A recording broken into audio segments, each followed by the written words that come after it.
Hey, everybody. Welcome to The First For Us. This is a Last of Us podcast based on the game and the HBO television program of the same name.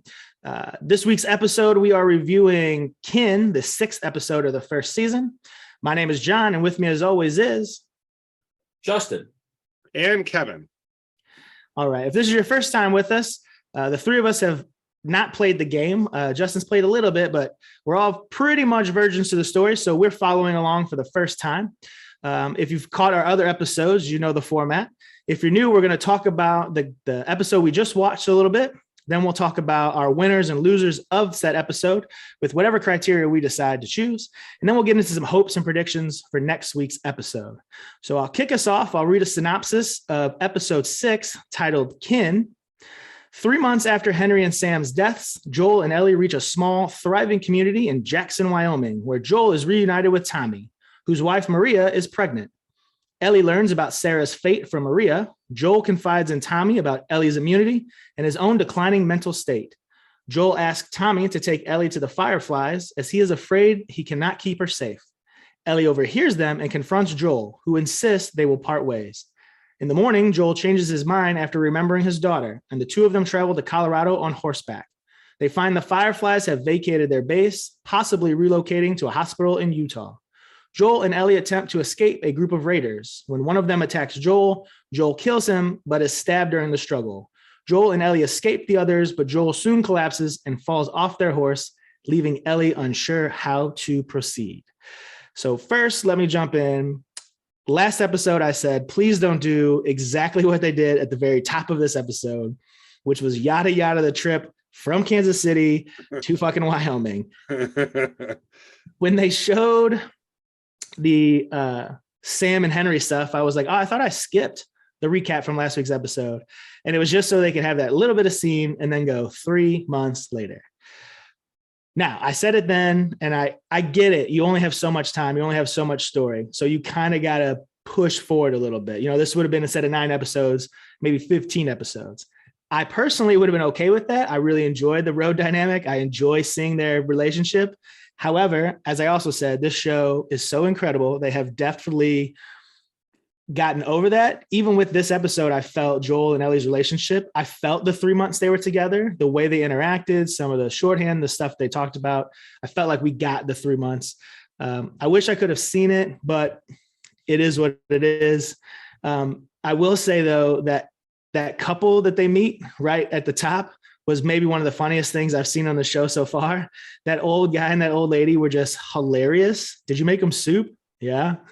Did you tell them the truth? Yeah. Are you telling me the truth? Yeah. So well, I enjoyed all of that. And that actor, Graham Greene, I've been a fan of his, since the 90s. He was in Dances with Wolves. He was in Maverick. He's a great actor. He's been in lots of other stuff, some TV stuff too. And Twilight. Yeah. Thunderheart. I mean, he's been in a lot of stuff. So I agree. I thought that scene was really funny and kind of interesting how that all went down. But them yada yadaing the 3 months, I didn't have a problem with it. I thought that you can only do so much with them walking. Walking and camping, unless you want to make an 80s montage out of it, then that's pretty much all they got. So, them getting to Wyoming, it certainly had its interesting moments. We can save that to later. But Justin, your thoughts on the fast forward? I actually would have been okay with the 80s montage. I don't hate what they did. But if they would have just done maybe about 10 minutes of just them kind of traveling to get to where they were, I would have been perfectly okay with it. But the way that they ended up doing it, you can definitely tell enough time has passed. They've grown closer together. They're more of a team. And then I completely agree. The scene with the husband and wife at the beginning I was cracking up. Like, I honestly, I love the wife. Like, she was my favorite in that whole thing. Yeah. Well, why'd you make him soup? Because they were hungry? Like, it was great. And that was a good way to open the episode, because it was one of those things to where it's finally good to see, not bad shit happen until the bad shit happens. So yeah, they worked in a little, to your point, Justin, of there was 3 months later, but they didn't just end up in Jackson, right? They still walked a little bit. They still talked, right? We saw Joel say, "Oh, I'll take both watches." Then he fell asleep, and Ellie, going, "Oh, little stuff like that with the world building with, oh, I did what you taught me, right? I went to the high ground, I looked for tracks, I did this." You're like, okay, those are the little things that, make it seem like I can believe they've been together for 3 months now. They've been doing this a lot. They've got a bit of a shorthand. So, well, and you see Joel duct taping his boots together. Right. And you see that Ellie's becoming a lot more assertive. Like, she wants to hunt, she wants to take down the infected. Like, she wants to do all these things that Joel still won't let her do at this point. So one of the things that I don't know if you guys caught on right away, but confused the shit out of me. So now I know it's a panic attack, but when Joel was first grasping at his kind of chest and he was taking a moment, did you pick panic attack, or I thought he was having a heart attack? I literally asked my wife, I was like, is that a physical thing, or is that, is that like a massive anxiety attack? And my wife's like, I don't know, it could really be either one. But you're right, John. I think it was pretty clear by the end of the episode that it was a pretty severe anxiety attack brought on by a number of things. I mean, he clearly has some form of post-traumatic stress. The dreams especially is a telltale sign of PTSD. And it probably started 20 years ago, but my guess is that the incident with Henry and Sam probably exacerbated what he was already having lived with for many years. And it certainly wasn't made better by finding out that not only has Tommy really found a home and family, but he's moving on, he's having a child, and his sister-in-law doesn't like him, so she's not going to give him a break. She probably sees him as one of the perpetrators that she probably put away back in the day, and doesn't think that he's a decent guy. And it's a shame, but hopefully that dynamic will evolve if he ends up back there, but who knows. Before we jump into the Jackson part, I wanted to get your thoughts about when the horses come upon them, the timing of Ellie's, I think what you say, is this the river of death? And then they all show up. And the showdown with the dog, I kind of curious. So, okay, so the dog can smell infected, and that's how that's what they're using to judge. Mm-hmm. What if the dog gets infected? A better dog? Well, what if the dog gets infected? Here's another little known thing, or a little, I don't know, maybe you guys can like enlighten me on. How come we're not seeing infected animals? It's a mushroom. This shit is everywhere. We're out in the country now. How are we not seeing like cordyceps deer, cordyceps bears, or rabbits, or like anything else? Because I was thinking about when they took the rabbit, I was like, oh, that guy's hunting. He's been hunting off the land, which obviously is smart. It's good. They've obviously been doing the same thing. How has it not made the jump to any of the animals? And how are you not worried about eating an infected animal and then in turn getting infected? Maybe I'm nitpicking. Honestly, that is a 100% valid point, and I'll be honest, I have not even considered that up to this point. But I guess it all depends on the blood temperature of the animal. I don't know anything about dogs because I don't have one, but I am a self-imposed expert on cats, and I think cats run at like 101. Oh. So like cats have a higher body temperature than humans do. So to me, I would say, okay, cats might probably be safe because the cordyceps haven't evolved to the point to where they can infect cats yet. Dogs are similar to cats. So yeah, I don't know about bears or deer or rabbits, but that is actually an excellent point. If you start eating animals that are infected, even though they may be immune, will that pass the infection on to humans? Well, and Good point. if your Good meat point. is cooked, will that kill the infection or not? And if you kill the meat, that should actually, if you cook the meat, that should kill off the cordyceps. Absolutely. Again, I mean, maybe it doesn't seem like they care about it, and it's probably not a diversion that we needed to go down. But it was when we saw the rabbits, I just thought, we're in God's country now. I haven't seen a single infected, which is great. But I also think, where are how come the animals aren't getting infected and worried about? But anyways, I guess you can't just eat steak tartare in this new world. So well, and then I saw, in Jackson they had the sheep and the cows, and they had all the livestock, and I thought, oh man, But anyways, so let's jump in and let's talk about Jackson. So we get to see Tommy again. Also, Tommy barely looks like he aged a day, which they comment on. The difference you see in Pedro's, in Joel versus Tommy, is noticeable. And to your point, Kevin, about one of them now is moved on with his life and is having a good time. Found a lady, got a great commune, pregnant, like excited. Things are happening. And the other one has been living in his own self-created hellhole for the last 20 years. And it shows on their faces. But I'd like to hear your thoughts on Jackson, both as a whole. Did you enjoy what you saw? Is this utopia? Is this what humanity should be doing? Just your general thoughts. Start with Kevin. Well, I mean, I would have liked to see more of it before I would judge it too much, but it didn't seem too bad. If they truly have an openly democratic process, and and all those things, and everything is relatively equal, and they share resources, and that's the way they stay under the radar by not getting too big and all those things. I mean, it sounds good on the surface, but usually something like that has a darker underbelly usually, but it didn't seem bad from what we saw. I mean, the kids seem happy. They're able to thrive. I'm assuming they probably have organized school, the whole bit, gardens and everything. It looks all right to me.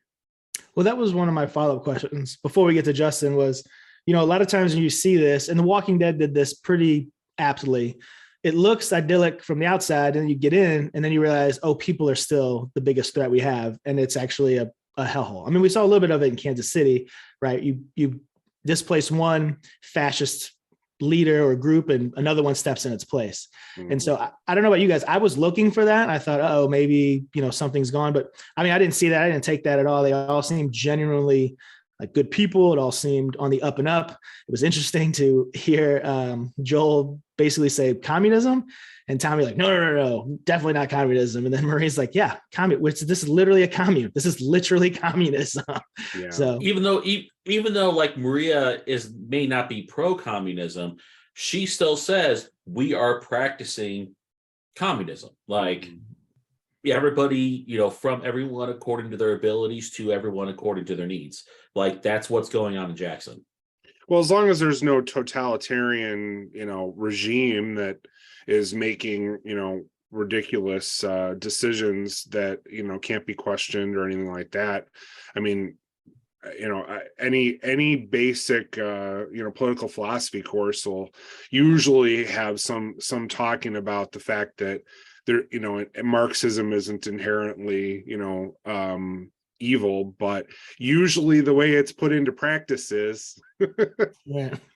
Well, and I guess the biggest point that I have to make about kind of the way Jackson works is, and I think why it works, is not only do they have a good, strong democratic principle, they don't have a ruling leader, they have a council that makes decisions for everybody, but they even said, like, even during that first encounter, and even like if you go back to the beginning of the episode when the husband and wife is saying they've dropped regular bodies, like they've dropped normal humans, like they take great pain and care to vet who they allow into their community. So if you wander onto their lands and they don't think that you're suitable for what they're trying to do, they'll either turn you away or take you out. So I think that's probably why you're not, yes, no community is going to be perfect. And I think there probably may be some bad behavior people amongst the group. But I think that's maybe why we didn't see a whole lot of that in this episode, is because of just what they portray to be the process of, they're not just going to let anybody in and come and hang out. You have to prove that you believe and can accept what they're doing before they even let you in the door. Yeah, and I guess maybe that's why Maria doesn't care for Joel.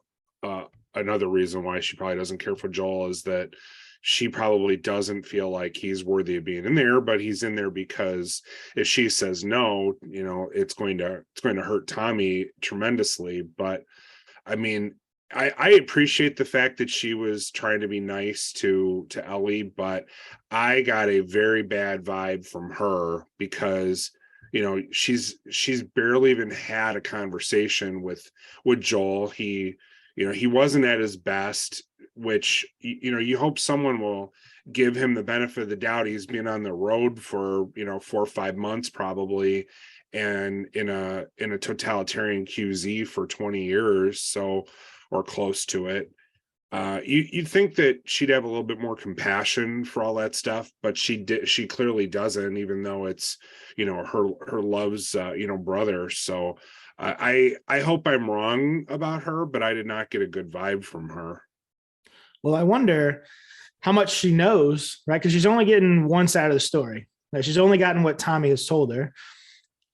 I don't obviously know Tommy a lot because we haven't seen him in the show. It would not surprise me if it doesn't sound like he may have played down his own role and maybe played up Joel's role a little bit, right? Oh, we did those things, but we did some of them to survive, but Joel's really the killer, right?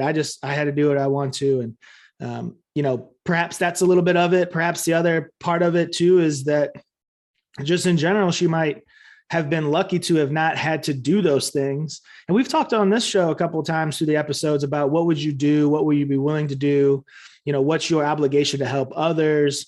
And those are tough choices that we saw in the very last episode that Joel, reckons with when he meets Henry and Sam, in terms of originally thinking he was a rat and, I don't want anything to do with you.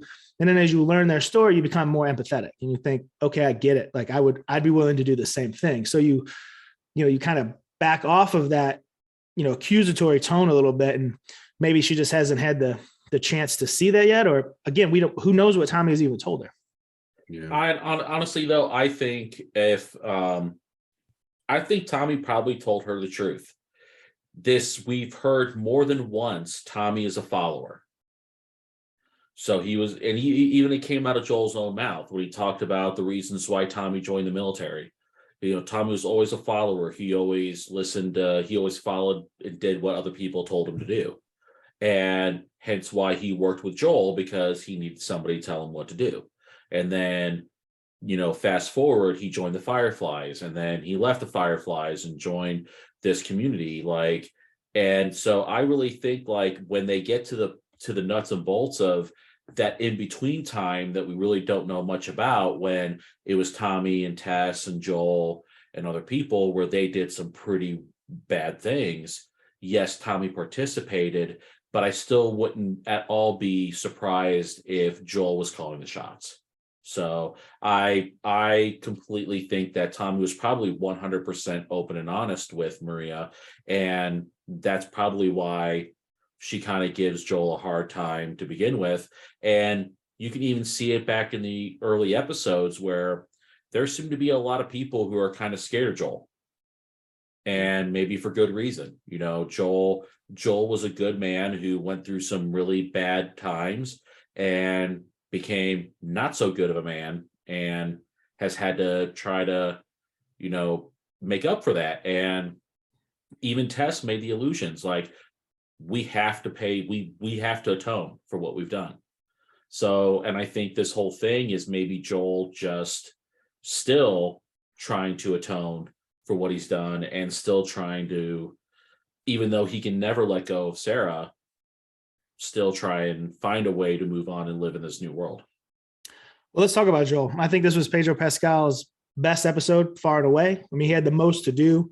He got to show off a lot of his skills as an actor. And, to that last point you were making, Justin, about, feeling regret, this is where it all came to a head. I mean, I think his speech, his conversation with Tommy, where he flat out says, basically I let her down, right? He is still haunted by what he thinks he didn't do to save his own daughter. And now that he's moved on from cargo to seeing Ellie as a real person, is scared that he'll do the same thing again, terrified even of it. And you can see that physically manifest itself, not only the panic attacks, but the falling asleep. Looked like he was losing his hearing. I mean, my man is just falling apart. Some of it because he lived a rough life, but some of it because he carries the weight of the world based on the past and what he's worried about what happens to the future. So I'm curious, what I'm sure both of you will agree, obviously, Pedro's amazing, but what did you think that he gave this episode that he had been building? I mean, this is episode 6. And so we're 5 episodes, to Justin, your point. And I think I mentioned it either the last episode or the episode before. He's generally just been a badass. Every time I see him give a look to somebody, I go, well, that guy's probably going to die. And in this episode, he showed some vulnerability. Yeah. The discussion between him and Ellie in her bedroom was just heartbreaking. And it was interesting to hear that was right out of the game and that they really didn't change very much. I'm sure I'll be very interested when I get to that point in the game, when I ever do play it. But it was just a heartbreaking scene. Like, that could have completely gone a different way, and Joel could have decided to try to have a bond, with a permanent bond with Ellie, and try to see her side of it. And instead he just completely walling himself off and short-sighted, and I can't handle this, you're better off with Tommy, and you haven't had loss, none of it matters to you because you're young and haven't seen anything. It was like, come on, man. Like, you don't think that she suffered at all? What is the matter with you? Well, it's 2 things. So Justin, I don't know if you're still gonna be mad. I was right again. I called it. There will be a time that Joel will let down Ellie. This was it. And it's a classic thing you see all the time, right? You try to hurt someone, right? Hurt people. So we try to say something to her to hurt her feelings so that he can kind of, walk away, so that, it's easier if she's mad at him. And what he, fails to realize is that, she's mad, but she's mad for a different reason, because she deeply and utterly cares, because he is the only person who's stuck around, has shown her any sort of love or interest, and has been there for her time and time again. And then, obviously when he has time to sit with it and realizes like, oh wait, this is my chance to make up for what happened to my daughter. Like, I may feel like it was my fault, which by the way, it wasn't, but this is my chance to make good on that. And I can be there for Ellie. And so when he showed up the next day, I, again, wasn't very surprised. I keep going, and I have to tell myself to stop doing this. Every time something sets up that it's not going to be just Joel and Ellie, I immediately go, again, that poster had 2 people on it. And it was not Tommy. It was not any of these other jokers. It's Joel and Ellie. So that's what I kept waiting for. And I figured that the next day would be there. But Justin, what do you think about Pedro this episode, or in general? Well, and I mean, of course, and I 100% agree. This is some of Pedro's best work. And between I'm becoming a huge, fan of his, not only with his work on this show, but his work on The Mandalorian and stuff like that. And I think that he has a great capability of conveying emotion, even when he's not conveying emotion, if that makes sense. Like, even when he's just talking normally, you can feel the gravity of what he's saying. And especially if that's what made the talk with him and Tommy in that bar, and he actually starts visibly breaking down. And that's the first time that you've actually seen him show any kind of really deep emotion other than just treating Ellie as cargo. Like, you can tell for the first time, he's acknowledging the fact that he loves this person, that he's taught, he really cares about her. And and that's part of what, and I, dropping some real tea from what we were talking about earlier, I immediately saw what Joel was going through, and I knew that was anxiety, because I've gone through that exact same stuff. I've had that happen. I've gone to the emergency room more than once thinking I was having a heart attack, and it just turns out that it was anxiety. And so the fact that he cares so much about her, and in a lot of ways, like they've bonded together like a father-daughter relationship. And his own regrets that he's let down Sarah, he let down Tess, he let down everyone that was ever important to him in his life. And to think that he's so, if he were to lose Ellie, that would irrevocably break him. And I think that, it's so that scene where he was just breaking down and begging Tommy to take her to Eastern Colorado University and stuff like that is just such a gut-wrenching scene that makes you just love, not only the Joel character, but, Pedro Pascal as an actor even more, because just the range that he shows throughout this entire show of he can be a badass in one moment, but then at the end, he is such a deeply feeling human. And honestly, people like that can be referred to as volcanoes. They bury their emotions so deep that eventually it has to erupt. And that's what you saw with Joel. Yes, it was a small eruption, but it was still an eruption nonetheless, to where finally he had to let his feelings out. And that was the only person that he probably has ever felt like he could be that way with, was Tommy. So finally, when he was with Tommy again, he could let all of that out and finally, exorcise the demons, or whatever, phrase you want to use. So speaking of getting stuff out, Joel also let be known that he would like to be a singer. So what do you think Joel's pop charts chances are if he survives this gut shot in this new world? Is he a country music star? Think he's a pop guy? Maybe a little Latin, a little salsa? Maybe he's a hip hop guy? I mean, I know he said, he was listening to Linda Ronstadt, but he was talking about some other classic rock. What do you think his chances are of charting the tops?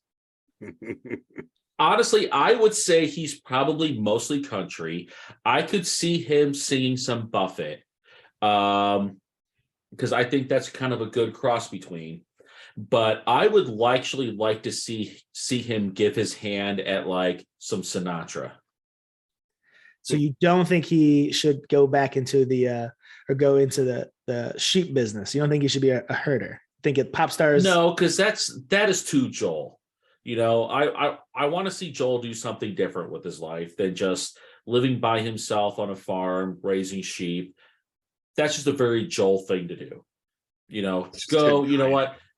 You know what, though? He can go back to Jackson, and he can help raise sheep, and then he can lead karaoke night at the town hall, so they don't have to watch the same movie over and over again. So I don't know. Maybe that's my hope for Joel.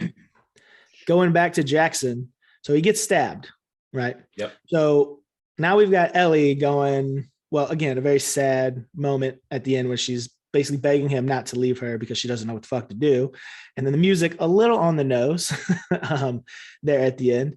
But does she take him back to Jackson? Does she carry on to Utah? I would be shocked, although again, it would be right up HBO's alley. If Joel is dead, if we get into the next episode and my man is, that's all she wrote. I mean, incredible. What a turn that would be. But Kev, what do you think? What do you think her best move is? Well, I was hoping maybe there would be a med kit on that train, that it wouldn't have been ransacked yet. There were a couple buildings, out in the distance too, but I mean, he's not going to make it all the way back to Jackson or Salt Lake. I mean, it's, he's going to need to be patched up some way, somehow. My wife, as we're watching this, like, no, you never take the knife out like that. Yeah, that's not what you're supposed to do in a first aid situation, but you did it anyway because it's Joel. But yeah, I guess I'm just hoping that maybe that train having med kit, it'd certainly probably be okay for shelter in the short term, but and then it put me on a whole thing about, well, why wouldn't she be able to train travel? It's like, no, that's not going to work. There's going to be all kinds of blockages of just stop trains and whatnot in this world. But yeah, I mean, he needs some sort of triage medical attention pretty quick here. Well, and you've now we've got the Raiders, so you can't go back to the university, because my first thought was, oh, well, the university will have medical supplies, right? They've got the laboratory, and she said there were doctors there, so you can get the supplies. But then you've got to deal with the Raiders. Usually after we watch a show, so if this is your first time joining us, we do all watch the inside the episode after it airs, so we get a little more context. And then we also watch the trailer for next week's episode, which we can get into. But next week's episode looked like a flashback, not a continuation of the story, which also left me wondering, oh shit, is Joel going to be dead? Because we don't see him in the trailer at all. So I would be interested. I don't think we're going to get any resolution to the whole Joel situation for at least a week, because they're going to do an entire episode devoted to Ellie in a flashback, and they're not going to touch the whole Joel thing for at least a full episode, if not more. Well, this is a good time to bring up where I may have goofed a bit. So I am an avid comics reader. I enjoy a little app called Hoopla, which if you don't have it, I would highly recommend. It's free. It's tied to your library account, so you can get free audiobooks, regular books, including comic books. And about a week ago, I came across, as a recommendation to me, because the algorithm knows everything, a Last of Us comic book series. And I thought, oh, that's interesting. And then I deliberately tried to see what it was, and it was a prequel. It was, and what it looks like, exactly what we're about to get next week. So I may already know exactly the story they're going to tell next week. If it is the one that I read from the comic books, it's going to be great. I won't say anything more, but when I saw that trailer, I go, oh, I know who that character is. Ooh, I know that scene. Shit, I think I've seen this episode before in comic book form. So leave it to John. Still, even in this show, cannot avoid spoilers. It was an honest mistake. I deliberately looked at it because it said prequel. I thought, okay, I'll be safe. It's just about Ellie's life before the game starts. Perfect. I should have known that Druckmann and Mason are clearly drawing everything they've got, and that they were going to incorporate this sometime in some way. I will say even reading it didn't tip me with anything for the storyline. Assuming that episode is that it doesn't impact anything. And Ellie made mention of her being bit. That's where she got bit, was in the mall. So, I mean, she's mentioned it before. So I don't think we'll get anything out of that I, would have already, would have spoiled what this story is. It'll be more building Ellie's character up, right? Giving a more background of how she got here and who the person that she is and blah, blah. So I'm excited for it, but to the point, I think I know what next episode is already going to be. So to all the Grey 17 fans watching this, he does that shit here too. Listen,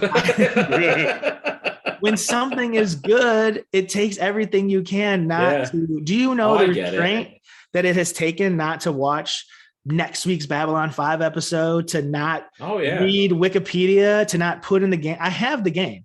It's on my PlayStation right now. Do you know what it takes not to play it? I mean, on the one hand, I'm glad because, we all grew up before binge culture, before streaming, when you had weekly episodes like this, and all you could do, that's why they call them water cooler shows. You talked about it amongst friends. And then, the internet came, and I remember Lost was the first show that I really got into that was super serialized and also had an online community of people, with screenshots. Oh, here's the book they're reading. Here's what the book is about. Here's how it possibly relates to this. And let's solve this mystery and really dive in. And then binging came. And then like Stranger Things is a show I love. They dropped that whole series. I watch it in, a weekend, and then I immediately move on, basically, right? You maybe read an article or two, and then I cannot tell you, outside of very, very broad strokes, what happened this latest season of Stranger Things. But I can tell you, without taking a single note, exactly what happened in this last episode of The Last of Us and what's happened all this season. Because you really got to sit with it, absorb it, and enjoy it. So a little bit of a tangent, but I got 5 minutes. Let's hear your thoughts on, do you prefer the weekly model or the binge model? Justin? I'm kind of both. If it's... What a cheap answer. What a cheap answer. No, okay. But hear me out. So I will binge, like if it's a show that's active, like two shows I'm getting into really hardcore right now is Ghosts And then I got really big into Resident Alien with Alan Tudyk, which if you have not watched that, it is a brilliant freaking show. You can watch it on NBC or Peacock or whatever. I absolutely fell in love with it. And so like I binged the first 2 seasons, then to catch up with it live. And then watching it live is then when I'm sitting there trying to overanalyze what's going to happen next and everything like that. So I love both of it. Like I love shows that I can sit there, especially if it's a show that I'm not going to have a whole lot of vested interest in. I'll go ahead and binge it and get it out of the way and stuff like that. But then what's the point? Show that I'm gonna. If I can interrupt you, what's the point then? If you're doing it just to get, it's not homework, right? You don't have to watch these shows. No, I know I don't have to, but okay. So like one of my favorite things to watch on Netflix is some of the docudramas that they'll drop out, like the Roman Empire, the Ottomans, the Last Tsars, stuff like that. Like I love watching those because I can sit there and just crush them out, really enjoy the story they're telling, but then I don't feel like I have to stick around and it's a story, it's done, and I move on with my life. Justin, do you binge watch trash TV? Are you a Love Is Blind fan? Are you a define trash fan? TV? I think you know exactly what I'm talking about. Okay. So, and I think because, and I think what John is alluding to is my incessant love for RuPaul's Drag Race. And yes, but then I did crush it and binge it up to like, I think I started watching it when it was like season 10. So I went back and I watched like the entire like first 9 seasons before that. And just completely binge them out. But yeah, I will sit there and I will watch RuPaul's Drag Race or something like that over and over and over and over and just completely crush it out. Those are the type of things you can put on and loosely follow. You don't have to be as invested. I say that because and especially if it's something that I've seen over and over again. So it's like, oh, I need something just for background noise. Yeah, so sure, I'll turn on season. Bianca Del Rio is one of my favorite drag queens, so I'll turn on season 6 when she was on it and just listen to that as background noise as I'm doing things around the house or whatever. So.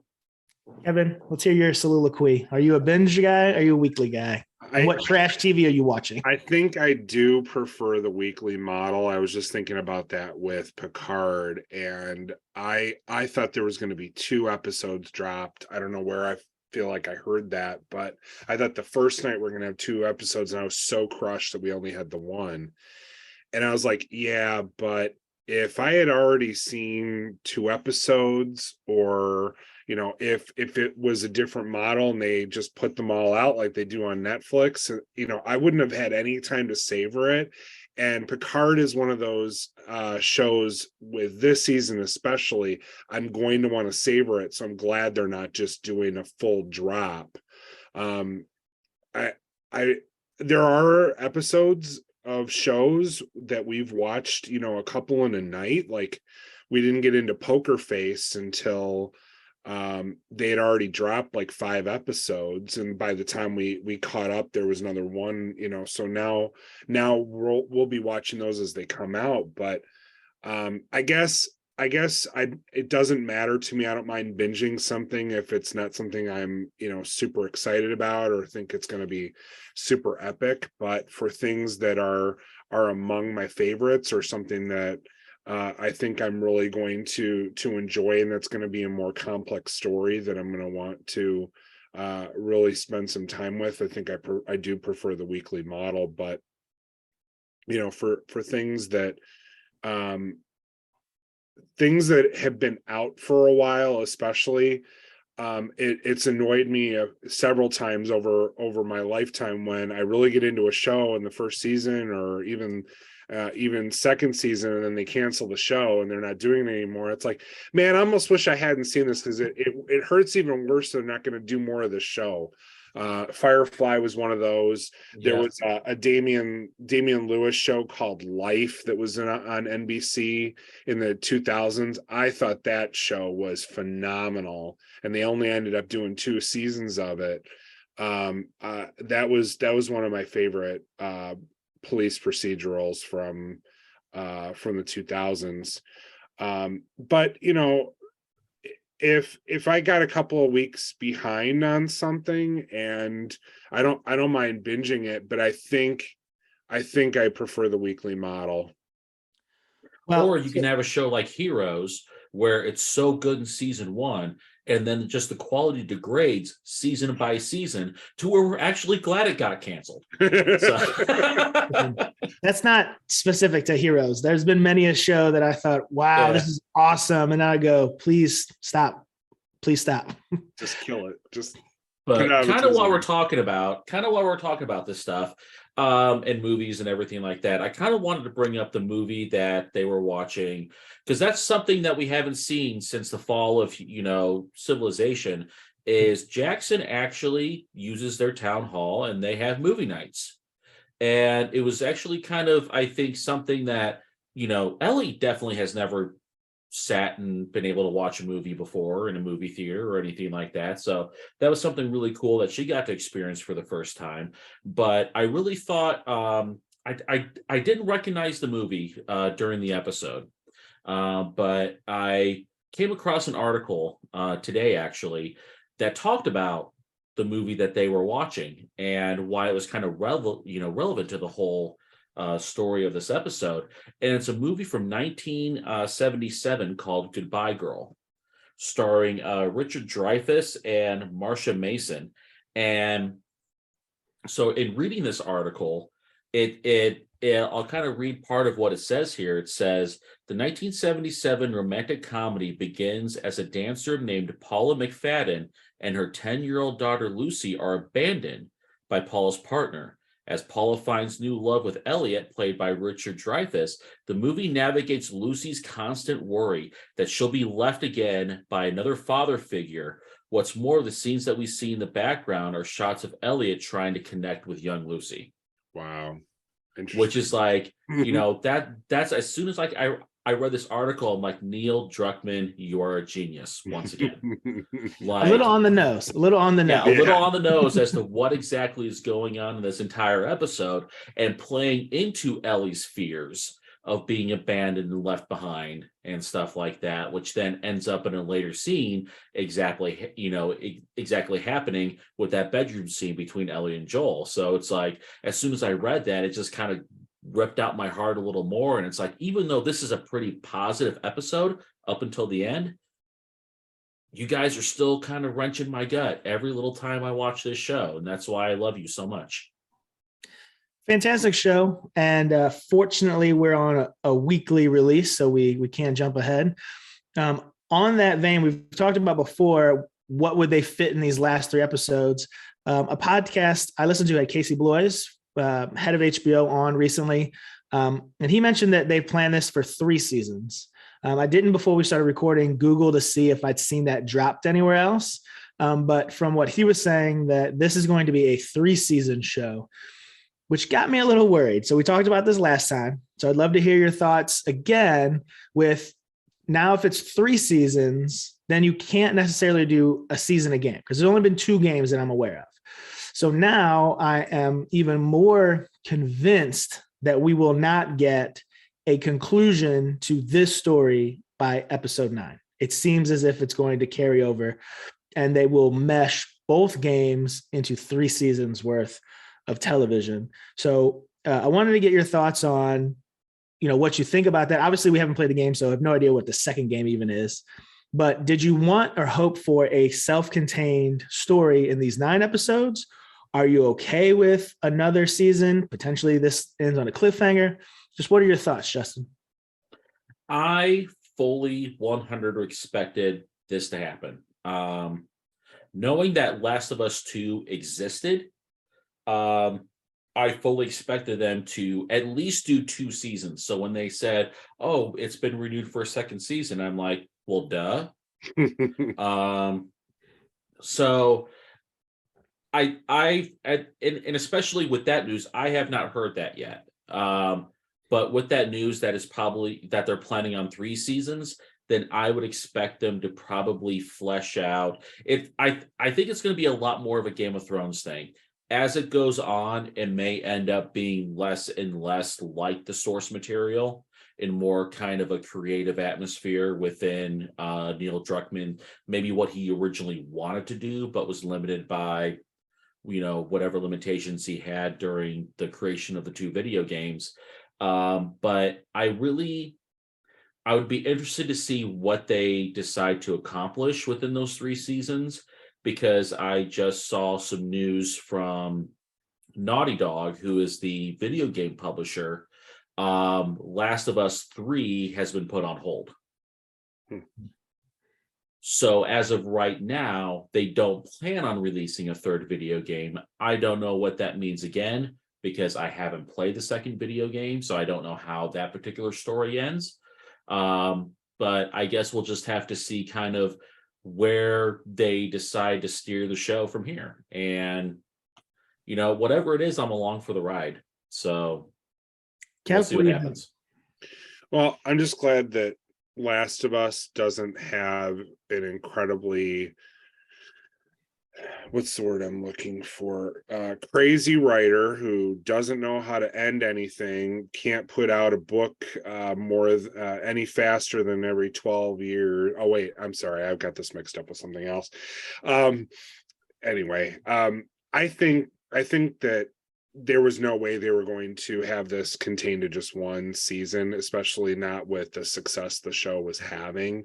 And I don't worry too much that they won't have a way to continue on the storyline. I'm sure they will find a good way to do that. That will not be, garbage television. Now, if they go on for 7 seasons, I may worry, but 2-3 seasons is fine, especially when they got plenty of source material. So they seem to have a really good grasp for good storytelling, and they don't seem to be just out there for shock or anything else. So I think I'm excited for 3 seasons of the show. I think that'll be great. Yeah, and they've shown an ability to be very smart in what they pick from the game to elaborate on, to pause and tell other stories. I don't think there's a lack of material. I mean, at all. Even again, without knowing this, the first game, the second game, there's no stop. Look what The Walking Dead did. I pray it doesn't get to that, but there's 4 or 5 spinoffs. I mean, The Walking Dead went 9 seasons. I mean, there's no lack of material to tell in a post-apocalyptic world, especially because, and this is the last thing I wanted to bring up before we get into winners and losers. Ellie asked a pretty important question, which is, what are they going to do? What's next? Assume they get to the Fireflies, then what? They're going to just take her blood and immediately make a vaccine. They're immediately going to find a cure.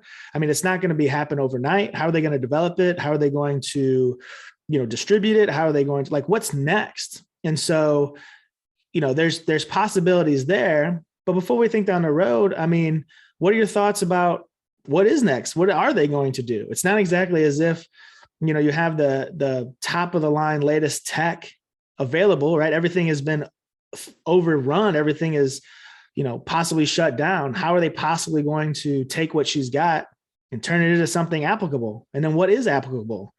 Everybody gets it for free. How, what do you think is next? How do you answer Ellie's question, Kevin?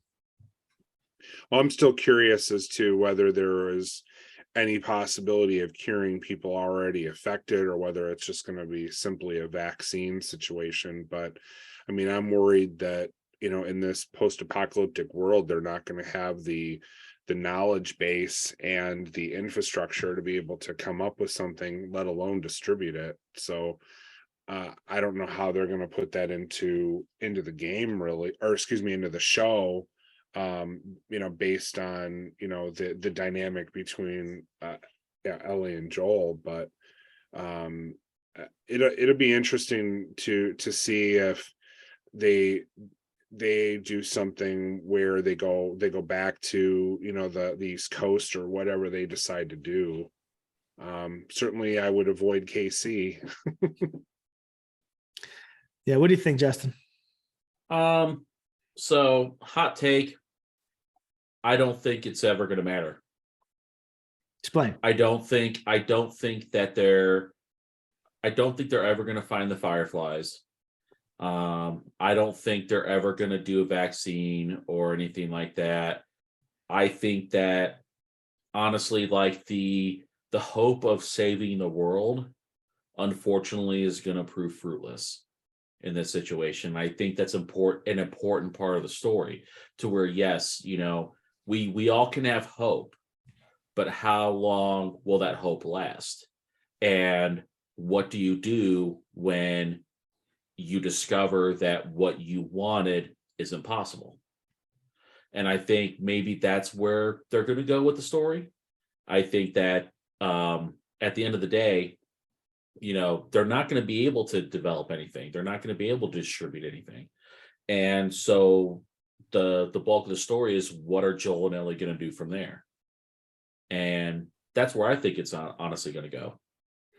So that actually leads me to my actual last question. And Justin, you've kind of answered a little bit, but in general, what I'll put out to you is, so, I mean, what do you want out of the show? What would be a satisfying conclusion to this story? Do you care about a cure? Do you care about a happily ever after? What are you looking for to pay off from what we've seen so far, Kev? Oh, I don't know. Put you on the spot. I've been thinking about that, where you would take the show from here. And I'm not a creative sort, so I really don't know.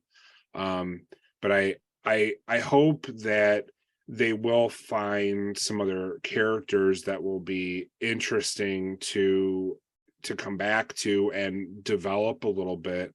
I don't see staying in Jackson to be particularly interesting long term. So I don't know, maybe they've got to go from city to city to find something, but my guess is that they can't really go to a lot of QZs, because if they're found out to have escaped from one, they may be summarily judged. So I have no idea where they're going to go with this. Do they have to get overseas to try and find a more a more developed post-apocalyptic society? I don't know. Well, do you care? So what, in your perfect imagination of what this show is, are you just focused on the Joel Ellie relationship, like Justin mentioned? Is that a resolution to that story? Is that what you're looking for? Or do you care more about the world and about, did they find a cure? Did they distribute it? Do you care a macro or a micro sense? I definitely would like some resolution to the larger question. Justin may certainly end up being right about the situation, but I hope not. I hope they can find an interesting way to resolve it after 3 seasons. I don't want to see Joel die without finding some way to resolve not only his own demons, but find a lasting relationship with Ellie. And I'm hoping they'll find either a vaccine or a cure to improve the situation. But I mean, the world's lived for 20 years this way. It's going to be a long time, probably several centuries, before they were able to kind of pick back up any semblance of where they were before. But you could get into a philosophical discussion about whether that would be a good thing or not. Well, if you hear, Joel described what the previous world was, right? Those who wanted to own everything.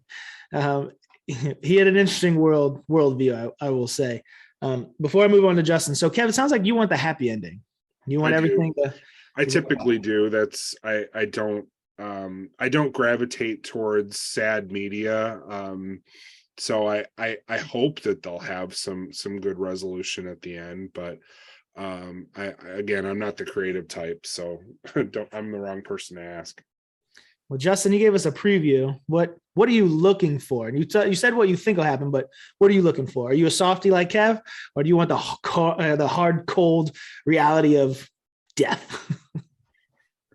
Honestly, I am looking for more of what I would say a realistic ending to this whole thing. I would venture to say probably like what my ideal ending would be to this whole series is yes, I think that they'll have to live with the fact that they're not going to find a cure or a vaccine for this. And then the motivation for humanity will try to rebuild with what they have to the best possible kind of, if you think from computer standpoint, the best reset point from what they can get to. If you go back through history, you look at the Black Plague, it took humanity probably about 150 years to rebuild from the initial waves of the Black Death. And so I think that probably by the end of the series, I don't know if we will see a complete victory by humanity over, the fungus, over the cordyceps, but I think that we will see some kind of effort to rebuild civilization, to restore part of what was lost, and to kind of come back together as human people, one society over this devastating, event. So that's kind of what I would be very satisfied with, that kind of ending, where it's not a 100% happy ending, but it's humanity's on the right path moving forward. Yeah, I think I fall maybe somewhere in between. I don't particularly need to get into the macro elements. Do they find a cure? Are they able to synthesize something? Do they distribute? Take it or leave it. I'm much more invested and interested in the micro relationship between Joel and Ellie and how that itself resolves itself. To Kevin's point, where I lean towards is I hope that Joel is able to find, that allowance to understand that, his daughter Sarah's death wasn't his fault, to hopefully get Ellie where she not necessarily needs to be as a target, right? Not to take her because she's immune to the fireflies, but to get her where she needs to be as a person. I think, seeing her as a surrogate daughter, getting her in a spot, both mentally and emotionally, and that she's good. And then I think, if he has that, happy death where I've done my work, it's time, I'm tired, boss, time to rest, I think I'd be okay with that. And then seeing Ellie, navigating the new world, I think that's the resolution I'd be looking for. Having said that, there is a part of me that does enjoy the nihilistic, like, no, man, life sucks. And then you die. And guess what? That's what this show is, man. Like, sometimes you get knifed by some raider and you pull it out and bleed to death. And that's the end of your journey. That's it. That's all she wrote. And then sometimes you fuck over a little kid who now has to navigate an already fucked up world and try not to get, caught that she's been. So there's a part of me that would enjoy that. When the Sopranos faded to black, I enjoyed the shit out of it. I loved people being mad and yelling at their TVs and, oh, he was dead. No, he's alive. So there's a part of me that enjoys that, but we will see. We've got 3 more episodes of this season. We've got at least another season. Like I said, I heard there's a 3rd season, so we'll see how it goes. But for now, this was a fun episode. So let's get into who won and who lost the episode. Again, I'll reiterate, there's no rhyme or reason for it. It's whatever you want it to be. Like, the winner could be the first person you think of. The loser could be the last person you think of. Whatever you want, to each their own. So this week, let's start with Justin. Who won, who lost the episode for you, buddy? Well, obviously Joel lost. Dude got shanked. And I really don't think that I really don't think he's dead. I really don't think he's gonna die at this point. I think that at this point going forward, they're gonna, Ellie's gonna find a way to kind of try and nurse him back to health. And knowing, I guess, Tommy being Tommy, if he knows exactly how long it is to get down there and to get back. If it turns to where they're gone too long, maybe there's some kind of rescue plan. They'll come after him and they'll maybe find him. And, I really think it's going to be a struggle for Joel here on out. So I think, Joel's definitely the loser in this one. But if I had to pick a winner, honestly, Ellie's turning into a pretty badass person. She is someone who is, all she wants to do is help and contribute. And I think finally we're going to see her she has no choice. She had to rely on Joel this far out. And now she has no choice but to be the alpha, but to take care of him. And that may end up creating a very interesting dynamic because Ellie has to take care of Joel, and Joel doesn't know what it's like to be taken care of. So going forward, it's going to change their relationship, this whole thing. And I think that, Ellie will definitely have to become a lot stronger, and she'll have to grow up even more than she already has. And she'll have to be the one to start making some decisions and start bringing Joel along for the ride, whereas Joel always brought her along for the ride. So I really think this is going to be the point where we start to see Ellie really become an epic, strong character. Do you think, before I move on to Kev, do you think she really cares about helping people, or do you think she cares about helping Joel? Because I did think, we didn't talk about it, but it was funny when the old guy in the cabin, I think did he call her a little psychopath? Or yeah. he definitely was like, who's this little psycho? So, and then seeing her contrasted, her almost feral nature compared to the other kids. Because I meant to mention when we were talking about the movie, you're like, oh, that was a treat. I was going to say, I don't think she gave two fucks about that movie. No, she was the only one not eating. She's just like, fuck because this. She left and she overheard Joel and Tommy's conversation. And that's why she was mad at Joel in the first place. So I really don't think she gives a crap about, happiness, kumbaya. I really don't think she gives a shit about being a contributing member. She gives she only really at this point cares about Joel. I don't really think she even likes, even though they had somewhat of a chemistry in their scenes together, I really don't think that she cares about Maria all that much. No, she was quite Joel is her family. And you really saw that evident in the stable scene, where she had resigned herself to the fact that where she was going to have to ride off with Tommy, this person she really didn't know. And then all of a sudden she gets to the stables and Joel's still there and he says, well, you have a choice. And she immediately throws everything at Joel and says, let's get the fuck out of here. So really, Joel is her whole world. So, to answer your question, no, she doesn't give a shit about anybody but Joel. All right, Kev, who you got? Who's your winner? Who's your loser this episode? I said Tommy won. He didn't end up having to go anywhere. He's got the might be utopia. He's got a wife. He's got a little kid on the way. So I don't know. Things seem to be pretty good for Tommy. He didn't end up having to play bodyguard and go out into the wilderness. And as far as losers, I'm going to say Joel, but not because he got stabbed. Okay. Because he's a dumbass. Because that scene is just heartbreaking between him and Ellie, and he's such an idiot. Yeah. How can you have had a child that you lost? And I'm not, no one's saying, just, 1-for-1 replacement and done, but how can he have such little understanding for what she's gone through and continuing to go through? Like, I don't get it.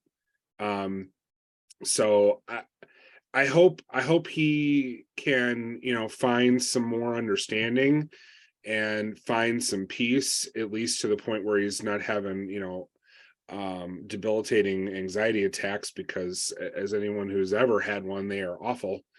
But yeah, that's why I say Joel lost, because I like the man, but man, he was such a dumbass. Happens to the best of us. Oh, yes, it does. Hot take.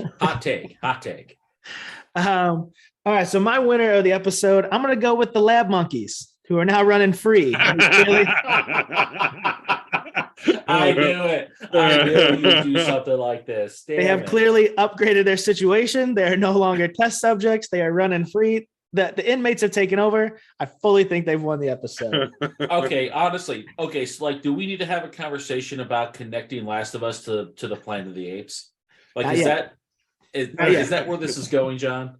Not yet, but I think they've upgraded their situation. They've never looked happier. And I think the old man in the cabin lost the episode.